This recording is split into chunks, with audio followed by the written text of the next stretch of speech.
जनो, आज बृहस्पतिवार के दिन आप बृहस्पति देव की बड़ी ही दुर्लभ कथा सुनेंगे। इस कथा को सुनने से भक्तों की सभी मनोकामनाएं भगवान बृहस्पति देव की कृपा से पूर्ण हो जाती है। तो आइए बड़ी ही श्रद्धा और प्रसन्न चित्त मन से इस कथा को सुनते हैं। भारतवर्ष में एक प्रतापी और दानी राजा राज्य करता था। वह नित्य गरीबों और ब्राह्मणों की सहायता करता था। यह बात उसकी रानी को अच्छी नहीं लगती थी। वह न ही गरीबों को दान देती, न ही भगवान का पूजन करती थी और राजा को भी दान देने से मना किया करती थी। एक दिन राजा शिकार खेलने वन को गए हुए थे तो रानी महल में अकेली थी। उसी समय बृहस्पति देव साधु वेश में राजा के महल में भिक्षा लेने के लिए गए और भिक्षा मांगी तो रानी ने भिक्षा देने से इनकार कर दिया और कहा, हे साधु महाराज, मैं तो दान पुण्य से तंग आ गई हूँ। मेरा पति सारा धन लुटाते रहते हैं। मेरी इच्छा है कि हमारा धन नष्ट हो जाए, फिर न रहेगा बांस, न बजेगी बांसुरी। साधु ने कहा, देवी तुम तो बड़ी विचित्र हो। धन संतान तो सभी चाहते हैं, पुत्र और लक्ष्मी तो पापी के घर भी होने चाहिए। यदि तुम्हारे पास अधिक धन है तो भूखों को भोजन दो, प्यासों के लिए प्याऊ बनवाओ, मुसाफिरों के लिए धर्मशालाएं खुलवाओ। जो निर्धन अपनी कुंवारी कन्याओं का विवाह नहीं कर सकते, उनका विवाह करा दो। ऐसे और कई काम हैं जिनके करने से तुम्हारा यश लोक और परलोक में फैलेगा। परंतु रानी पर उपदेश का कोई प्रभाव नहीं पड़ा। वह बोली, महाराज आप मुझे कुछ न समझाएं, मैं ऐसा धन नहीं चाहती जो हर जगह बांटती फिरूं। साधु ने उत्तर दिया, यदि तुम्हारी ऐसी इच्छा है तो तथास्तु। तुम ऐसा करना कि बृहस्पतिवार को घर लीपकर पीली मिट्टी से अपना सिर धोकर स्नान करना, भट्टी चढ़ाकर कपड़े धोना। ऐसा करने से आपका सारा धन नष्ट हो जाएगा। इतना कहकर वह साधु महाराज वहाँ से आलोक हो गए और साधु के अनुसार कई बातों को पूरा करते हुए रानी को केवल 3 बृहस्पतिवार ही बीते थे कि उसकी समस्त धन संपत्ति नष्ट हो गई। भोजन के लिए राजा का परिवार तरसने लगा। तब एक दिन राजा ने रानी से बोला कि हे रानी, तुम यहीं रहो, मैं दूसरे देश को जाता हूँ क्योंकि यहाँ पर सभी लोग मुझे जानते हैं, इसलिए मैं कोई छोटा कार्य नहीं कर सकता। ऐसा कहकर राजा परदेश चला गया। वहाँ वह जंगल से लकड़ी काट कर लाता और शहर में बेचता था। इस तरह वह अपना जीवन व्यतीत करने लगा। इधर राजा के परदेश जाते ही रानी और दासी दुखी रहने लगी। एक बार जब रानी और दासी को 7 दिन तक बिना भोजन के रहना पड़ा तो रानी ने अपनी दासी से कहा, हे दासी, पास ही के नगर में मेरी बहन रहती है, वह बड़ी धनवान है, तू उसके पास जा और कुछ लेकर आ ताकि थोड़ा बहुत गुजार बसर हो सके। रानी दासी की बहन के पास गई। उस दिन गुरुवार था और रानी की बहन उस समय बृहस्पतिवार व्रत की कथा सुन रही थी। दासी ने रानी की बहन को अपनी रानी का संदेश दिया, लेकिन रानी की बड़ी बहन ने कोई उत्तर नहीं दिया। जब दासी को रानी की बहन से कोई उत्तर नहीं मिला तो वह बहुत दुखी हुई और उसे क्रोध भी आया। दासी ने वापस आकर रानी को सारी बात बता दी। सुनकर रानी ने अपने भाग्य को कोसा। उधर रानी की बहन ने सोचा कि मेरी बहन की दासी आई थी, परंतु मैं उससे नहीं बोली, इससे वह बहुत दुखी हुई होगी। कथा सुनकर और पूजन समाप्त करके वह अपनी बहन के घर आई और कहने लगी, हे बहन, मैं बृहस्पतिवार का व्रत कर रही थी, तुम्हारी दासी मेरे घर आई थी, परंतु जब तक कथा होती है तब तक न तो उठते हैं और न ही बोलते हैं, इसलिए मैं नहीं बोली। कहो दासी क्यों गई थी? रानी बोली, बहन तुमसे क्या छिपाऊं, हमारे घर में खाने तक को अनाज नहीं था। ऐसा कहते कहते रानी की आंखें भर आई। उसने दासी समेत पिछले 7 दिनों से भूखे रहने तक की बात अपनी बहन को विस्तार पूर्वक सुना दी। रानी की बहन बोली, देखो बहन, भगवान बृहस्पति सबकी मनोकामना को पूर्ण करते हैं। देखो शायद तुम्हारे घर में अनाज रखा हो। पहले तो रानी को विश्वास नहीं हुआ, पर बहन के आग्रह करने पर उसने अपनी दासी को अंदर भेजा तो उसे सचमुच अनाज से भरा एक घड़ा मिल गया। यह देखकर दासी को बड़ी हैरानी हुई। दासी रानी से कहने लगी, हे रानी, जब हमको भोजन नहीं मिलता तो हम व्रत ही तो करते हैं, इसलिए क्यों न इनसे व्रत और कथा की विधि पूछ ली जाए ताकि हम भी व्रत कर सके। तब रानी ने अपनी बहन से बृहस्पतिवार व्रत के बारे में पूछा। उसकी बहन ने बताया, बृहस्पतिवार के व्रत में चने की दाल और मुनक्का से विष्णु भगवान का केले की जड़ में पूजन करें तथा दीपक जलाएं, व्रत कथा सुने और पीला भोजन ही करें। इससे बृहस्पति देव प्रसन्न होते हैं। और व्रत और पूजन विधि बताकर रानी की बहन अपने घर को लौट गई। 7 दिन के बाद जब गुरुवार आया तो रानी और दासी ने व्रत रखा। घुड़साल में जाकर चना और गुड़ लेकर आई, फिर उससे केले की जड़ तथा विष्णु भगवान का पूजन किया। अब पीला भोजन कहाँ से आए, इस बात को लेकर दोनों बहुत दुखी थी। क्योंकि उन्होंने व्रत रखा था, इसलिए बृहस्पति देव उनसे प्रसन्न थे। इसलिए वे एक साधारण व्यक्ति का रूप धारण करके 2 थालों में सुंदर पीला भोजन दासी को दे गए। भोजन पाकर दासी बहुत प्रसन्न हुई और फिर रानी के साथ मिलकर भोजन ग्रहण किया। उसके बाद वे सभी गुरुवार को व्रत और पूजन करने लगी। बृहस्पति भगवान की कृपा से उनके पास फिर से धन संपत्ति आ गई, परंतु रानी फिर से पहले की तरह आलस्य करने लगी। तब दासी बोली, देखो रानी, तुम पहले भी इस प्रकार आलस्य करती थी, तुम्हें धन रखने में कष्ट होता था, इस कारण सभी धन नष्ट हो गया, और अब जब भगवान बृहस्पति की कृपा से धन मिला है तो तुम्हें फिर से आलस्य होता है। रानी को समझाते हुए दासी कहती है कि बड़ी मुसीबतों के बाद हमने यह धन पाया है, इसलिए हमें दान पुण्य करना चाहिए, भूखे मनुष्यों को भोजन कराना चाहिए और धन को शुभ कार्यों में खर्च करना चाहिए, जिससे तुम्हारी कुल का यश बढ़ेगा, स्वर्ग की प्राप्ति होगी और पितृ प्रसन्न होंगे। दासी की बात मानकर रानी अपना धन शुभ कार्यों में खर्च करने लगी, जिससे पूरे नगर में उसका यश फैलने लगा। उधर एक दिन राजा दुखी होकर जंगल में एक पेड़ के नीचे आसन जमाकर बैठ गया। वह अपनी दशा को याद करके व्याकुल होने लगा। बृहस्पतिवार का दिन था। एकाएक उसने देखा कि निर्जन वन में एक साधु प्रकट हुए। वह साधु वेश में स्वयं बृहस्पति देवता थे। लकड़हारे के सामने आकर बोले, हे लकड़हारे, इस सुनसान जंगल में तू इतना चिंता मग्न क्यों बैठा है? लकड़हारे ने दोनों हाथ जोड़कर प्रणाम किया और उत्तर दिया, महात्मा जी, आप सब कुछ जानते हैं, मैं क्या कहूँ। यह कहकर रोने लगा और साधु को अपनी आत्म कथा सुनाई। महात्मा जी ने कहा, तुम्हारी स्त्री ने बृहस्पतिवार के दिन बृहस्पति भगवान का निरादर किया है, जिसके कारण रुष्ट होकर उन्होंने तुम्हारी यह दशा कर दी। अब तुम चिंता को दूर करके मेरे कहने पर चलो तो तुम्हारे सब कष्ट दूर हो जाएंगे और भगवान पहले से भी अधिक संपत्ति देंगे। तुम बृहस्पति के दिन कथा किया करो, 2 पैसे के चने मुनक्का लाकर उसका प्रसाद बनाओ और शुद्ध जल से लोटे में शक्कर मिलाकर अमृत तैयार करो। कथा के पश्चात अपने सारे परिवार और सुनने वाले प्रेमियों में अमृत व प्रसाद को बांटकर खुद भी ग्रहण करो। ऐसा करने से भगवान तुम्हारी सब मनोकामनाएं पूरी करेंगे। साधु के ऐसे वचन सुनकर लकड़हारा बोला, हे प्रभु, मुझे लकड़ी बेचकर इतना पैसा नहीं मिलता जिससे भोजन के उपरांत कुछ बचा सकूं। मैंने रात्रि में अपनी स्त्री को व्याकुल देखा है, मेरे पास कुछ भी नहीं जिससे मैं उसकी खबर मंगा सकूं। और फिर मैं बृहस्पति देव की क्या कहानी सुनूं? मुझको तो कुछ भी मालूम नहीं है। साधु ने कहा, हे लकड़हारे, तुम किसी बात की चिंता मत करो। बृहस्पतिवार के दिन तुम रोजाना की तरह लकड़ियाँ लेकर शहर को जाओ। तुमको रोज से दुगना धन प्राप्त होगा, जिससे तुम भली भांति भोजन कर लोगे और बृहस्पति देव की पूजा का सामान भी आ जाएगा। बृहस्पति देव की कथा इस प्रकार है, सुनो। प्राचीन काल में एक ब्राह्मण रहता था। वह बहुत निर्धन था। उसकी कोई संतान नहीं थी। उसकी स्त्री बहुत मलिनता के साथ रहती थी। वह स्नान नहीं करती, किसी देवता का पूजन नहीं करती। इससे ब्राह्मण देवता बड़े दुखी थे। बेचारे बहुत कुछ कहते थे, किंतु उसका कुछ परिणाम नहीं निकला। भगवान की कृपा से ब्राह्मण की स्त्री की कन्या रूपी रत्न पैदा हुआ।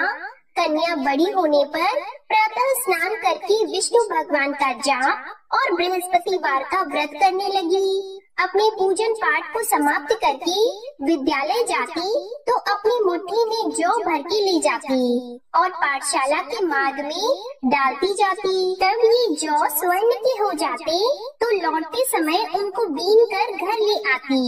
एक दिन वह बालिका सूप में उस सोने की जौ को फटक कर साफ कर रही थी कि उसके पिता ने देख लिया और कहा, हे बेटी, सोने की जौ के लिए सोने का सूप होना चाहिए। दूसरे दिन बृहस्पतिवार था। इस कन्या ने व्रत रखा और बृहस्पति देव से प्रार्थना करके कहा, मैंने आपकी पूजा सच्चे मन से की है तो मेरे लिए सोने का सूप दे दो। बृहस्पति देव ने उसकी प्रार्थना स्वीकार कर ली। रोजाना की तरह वह कन्या जौ फैलाती हुई जाने लगी। जब लौटकर जौ बीन रही थी तो बृहस्पति देव की कृपा से सोने का सूप मिला। उसे वह घर ले आई और उसमें जौ साफ करने लगी, परंतु उसकी माँ का वही ढंग रहा। एक दिन की बात है कि वह कन्या सोने के सूप में जौ साफ कर रही थी। उस समय उस शहर का राजपुत्र वहाँ से होकर निकला। इस कन्या के रूप और कार्य को देखकर मोहित हो गया और अपने घर आकर भोजन और जल त्याग कर उदास होकर लेट गया। राजा को इस बात का पता लगा तो अपने प्रधानमंत्री के साथ उसके पास गए और बोले, हे बेटा, तुम्हें किस बात का कष्ट है? किसी ने तुम्हारा अपमान किया है अथवा और कोई कारण हो सो कहो, मैं वही कार्य करूँगा जिससे तुम्हें प्रसन्नता हो। अपने पिता की राजकुमार ने बातें सुनी तो वह बोला, मुझे आपकी कृपा से किसी बात का दुख नहीं है। किसी ने मेरा अपमान नहीं किया है, परंतु मैं उस लड़की से विवाह करना चाहता हूँ जो सोने के सूप में जौ साफ कर रही थी। यह सुनकर राजा आश्चर्य में पड़ गया और बोला, हे बेटा, इस तरह की कन्या का पता तुम ही लगाओ, मैं उसके साथ तेरा विवाह अवश्य ही करवा दूंगा। राजकुमार ने उस लड़की के घर का पता बताया। तब मंत्री उस लड़की के घर गए और ब्राह्मण देवता को सभी हाल बताया। ब्राह्मण देवता राजकुमार के साथ अपनी कन्या का विवाह करने के लिए तैयार हो गए तथा विधि विधान के अनुसार ब्राह्मण की कन्या का विवाह राजकुमार के साथ हो गया। कन्या के घर से जाते ही पहले की भांति उस ब्राह्मण देवता के घर में गरीबी का निवास हो गया। अब भोजन के लिए भी अन्न बड़ी मुश्किल से मिलता था। एक दिन दुखी होकर ब्राह्मण देवता अपनी पुत्री के पास गए। बेटी ने पिता की दुखी अवस्था को देखा और अपनी माँ का हाल पूछा। तब ब्राह्मण ने भी सभी हाल कहा। कन्या ने बहुत सा धन देकर अपने पिता को विदा कर दिया। इस तरह ब्राह्मण का कुछ समय सुख पूर्वक व्यतीत हुआ। कुछ दिन के बाद फिर वही हाल हो गया। ब्राह्मण फिर अपनी कन्या के यहाँ गया और सारा हाल कहा तो लड़की बोली, हे पिताजी, आप माताजी को यहाँ ले आओ, मैं उन्हें विधि बता दूंगी जिससे उनकी गरीबी दूर हो जाए। वह ब्राह्मण देवता अपनी स्त्री को साथ लेकर पहुँचे तो अपनी माँ को समझाने लगी कि हे माँ, तुम प्रातः काल प्रथम स्नान आदि करके विष्णु भगवान का पूजन करो तो सब दरिद्रता दूर हो जाएगी। परंतु उसकी माँ ने एक भी बात नहीं मानी और प्रातः काल उठकर अपनी पुत्री के बच्चों की जूठन को खा लिया। इससे उसकी पुत्री को भी बहुत गुस्सा आया। उसने एक रात को एक कोठरी से सारा सामान निकाल दिया और अपनी माँ को उसमें बंद कर दिया। प्रातः उसमें से उसे निकाला तो स्नान आदि करा के पूजा पाठ करवाया तो उसकी माँ की बुद्धि ठीक हो गई। इसके बाद वह नियम से पूजा पाठ करती और प्रत्येक बृहस्पतिवार को व्रत रखने लगी। इस व्रत के प्रभाव से उसकी माता और पिता बहुत ही धनवान और पुत्रवान हो गए और बृहस्पति देवता के प्रभाव से इस लोक के सुख को भोगकर अंत में स्वर्ग को प्राप्त हुए। इस तरह कहानी कहकर साधु देवता वहाँ से अंतर्ध्यान हो गए। धीरे धीरे समय व्यतीत होने पर फिर वही बृहस्पतिवार का दिन आया। लकड़हारा जंगल से लकड़ी काटकर किसी शहर में बेचने गया। उसे उस दिन और दिन से अधिक पैसा मिला। राजा ने चना गुड़ आदि लाकर गुरुवार का व्रत किया। उस दिन से उसके सभी क्लेश दूर हो गए। परंतु जब दोबारा गुरुवार का दिन आया तो बृहस्पतिवार का व्रत करना भूल गया।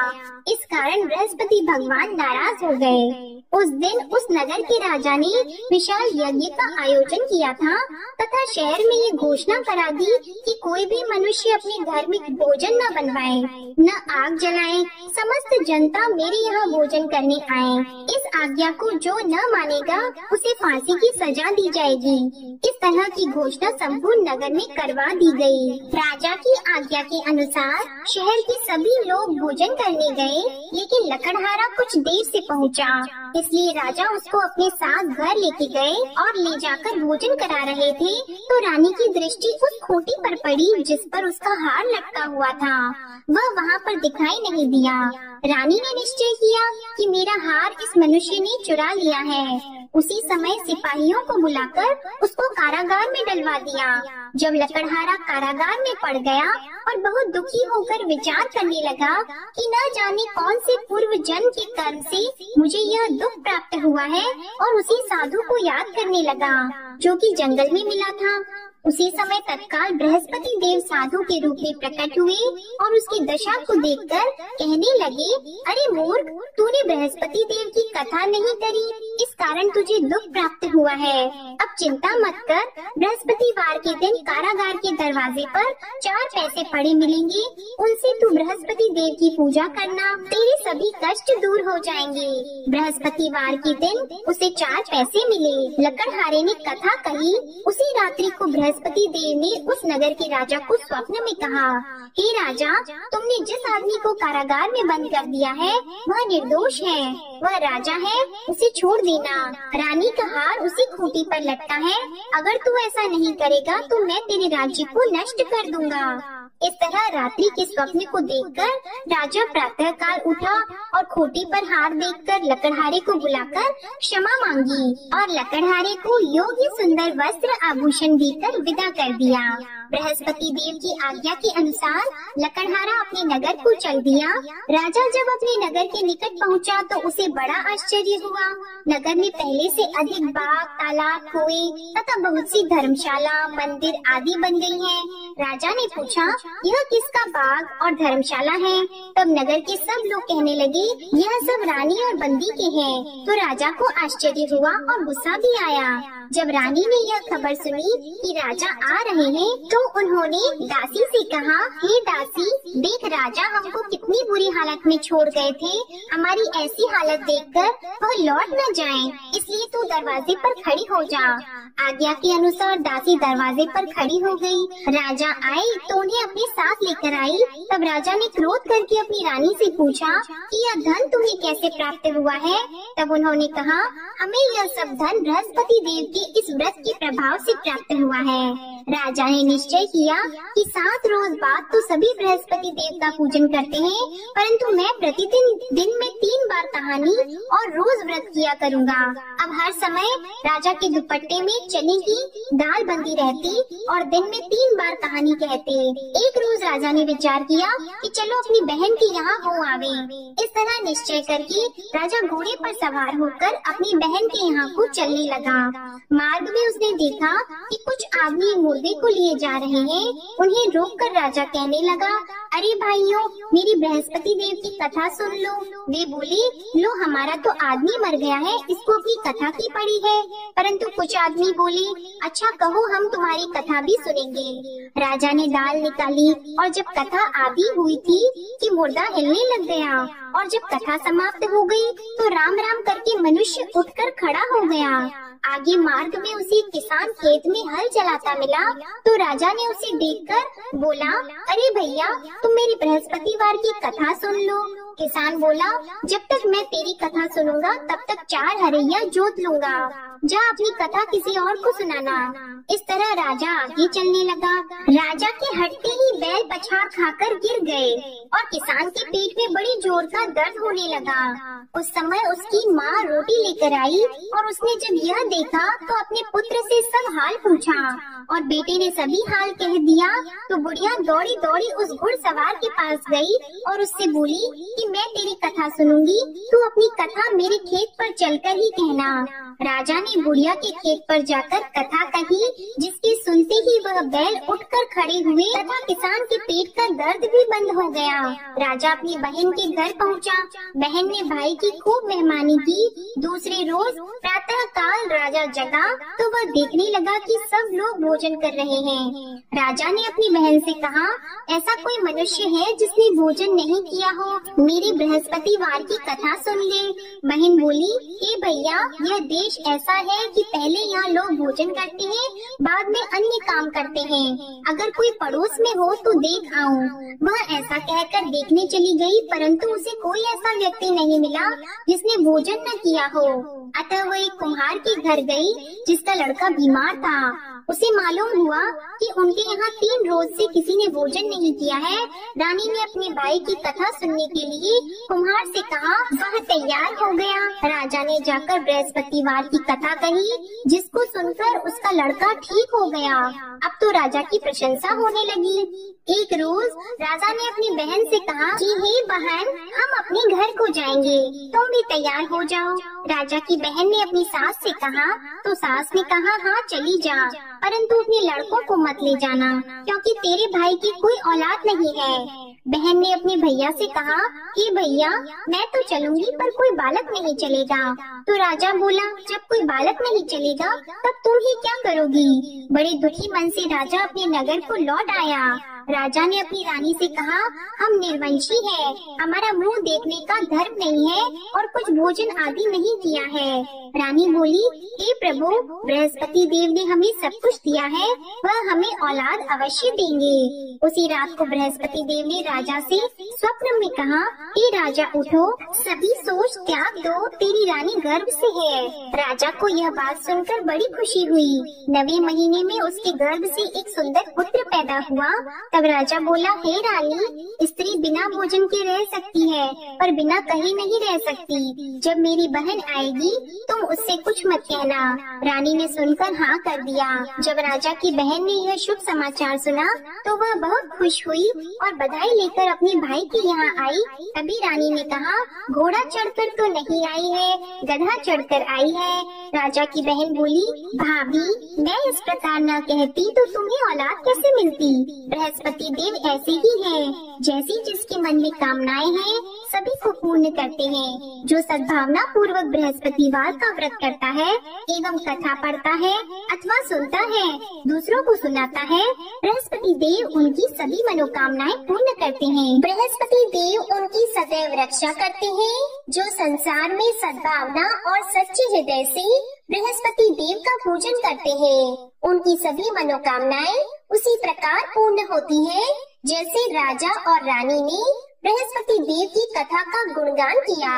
उनकी सभी इच्छाएं बृहस्पति देव ने पूर्ण की। मनुष्य को हृदय से उनका मनन करते हुए जयकारा करना चाहिए। तो प्रेम से बोलिए, बृहस्पति देव की जय, विष्णु भगवान की जय, समस्त देवी देवताओं की जय। अब आप भगवान बृहस्पति देव की आरती श्रवण कीजिए। ओम जय बृहस्पति देवा, ओम जय बृहस्पति देवा, छिन्न छिन्न भोग लगाओ, कदली फल मेवा। ओम जय बृहस्पति देवा, तुम पूर्ण परमात्मा, तुम अंतर्यामी, जगत पिता जगदीश्वर, तुम सबके स्वामी। ओम जय बृहस्पति देवा, चरणामृत निज निर्मल, सब पातक हरता, सकल मनोरथ दायक, कृपा करो भरता। ओम जय बृहस्पति देवा, तन मन धन अर्पण कर, जो जन शरण पड़े, प्रभु प्रकट तब होकर, आकर द्वार खड़े।